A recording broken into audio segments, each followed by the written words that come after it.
Futuhul Ghaib, pembuka tabir kegaiban. Sebuah ajaran tasawuf, Syekh Abdul Qadir Jailani. Ajaran ke-67. Apabila kamu telah dapat membunuh dan mematikan dirimu, maka Allah akan menghidupkannya kembali. Ia akan melawan lagi dan minta dipuaskan hawa nafsunya serta menikmati perkara-perkara yang haram dan yang diperbolehkan. Oleh karena itu, kamu masih perlu berjuang lagi dan mengawasi diri kamu itu. Dengan demikian, balasan akan dituliskan untukmu dalam setiap kali kamu berjuang. Inilah yang disabdakan oleh Nabi SAW, kita baru saja kembali dari jihad yang kecil perang melawan orang-orang kafir, dan masuk kepada jihad yang besar melawan hawa nafsu. Jihad besar ini ialah berjuang melawan hawa nafsu diri sendiri yang tiada putus-putusnya, berjuang melawan kehendak dan keinginan untuk melakukan dosa dan maksiat. Inilah yang dimaksudkan oleh Allah di dalam firman-Nya, dan sembahlah Tuhanmu sampai datang kepadamu yang diyakini, Ajal Qs 15:99. Allah memerintahkan kepada Rasul-Nya supaya menyembah Dia saja. Ini memerlukan perlawanan terhadap ego atau diri beserta kehendak dan kemauannya yang selalu bertentangan dengan kehendak Allah. Demikianlah, perjuangan itu selalu ada sampai datang ajal. Jika ada pertanyaan, bagaimana Nabi bisa kurang berkhidmat kepada Allah, sedangkan ia tidak mempunyai keinginan dan meluluh hawa nafsu badaniyah?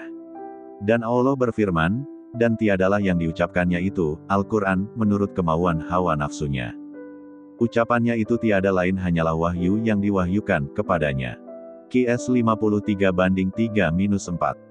Jawabannya ialah bahwa Allah menyatakan ini kepada Rasul-Nya dimaksudkan untuk mengiyakan atau menekankan perkara ini, agar menjadi ikutan bagi seluruh umatnya di sepanjang masa. Allah yang Maha Agung memberikan kekuasaan kepada Rasul-Nya untuk mengontrol dirinya dan tidak bersusah payah lagi beliau melawan diri atau egonya sendiri, dan ini membedakan beliau dari para pengikutnya. Apabila si mukmin terus berjuang melawan dirinya sampai akhir hayatnya, maka Allah akan memberinya surga, sebagaimana firman-Nya ini, maka sesungguhnya surgalah tempat tinggalnya. Qs 79:41.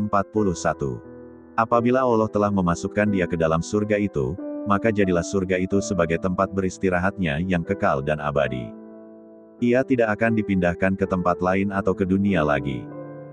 Dari masa ke masa, semakin bertambah banyak dan baiklah karunia Allah yang diterimanya, ini juga kekal dan tidak ada putus-putusnya, sebagaimana ia berjuang melawan hawa nafsunya di dunia ini dengan tiada henti-hentinya.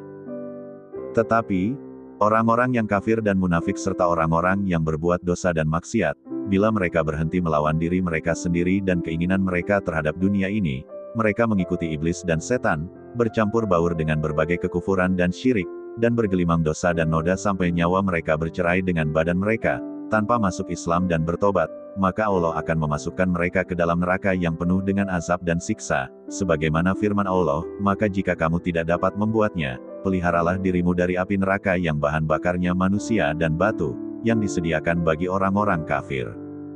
Qs pukul 2:24. Allah menjadikan neraka sebagai tempat tinggal mereka. Di situ, kulit, tulang dan daging mereka akan dibakar hangus oleh api neraka. Kemudian, kulit, tulang dan daging mereka itu akan diganti dengan yang baru, yang akan dibakar lagi. Allah SWT berfirman, sesungguhnya orang-orang yang kafir kepada ayat-ayat kami, kelak akan kami masukkan mereka ke dalam neraka. Setiap kali kulit mereka hangus, kami ganti kulit mereka dengan kulit yang lainnya, supaya mereka merasakan azab. Sesungguhnya Allah Maha Perkasa lagi Maha Bijaksana. Qs pukul 4:56.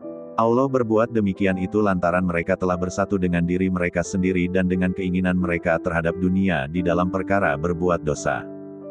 Oleh karena itu, kulit dan daging mereka terus-menerus hangus terbakar, kemudian diganti dengan yang baru, setelah itu dibakar lagi dan diganti lagi dengan yang baru. Demikianlah, dengan tidak ada putus-putusnya. Mereka senantiasa berada dalam azab dan siksa yang pedih. Sebaliknya, para penghuni surga senantiasa menikmati karunia Allah yang baru, terus berganti baru dan bertambah-tambah dengan tidak ada putus-putusnya. Dengan demikian, mereka pun selalu bertambah syukur atas karunia Allah itu. Inilah balasan yang mereka dapati dari hasil perjuangannya yang tiada henti-hentinya di dunia dahulu, ketika mereka melawan kehendak dan keinginan hawa nafsu angkara murka mereka agar bersesuaian dengan kehendak Allah. Inilah apa yang disabdakan oleh Nabi besar Muhammad SAW yang maksudnya kurang lebih, dunia ini ialah ladang akhirat. Bersambung ajaran ke-68.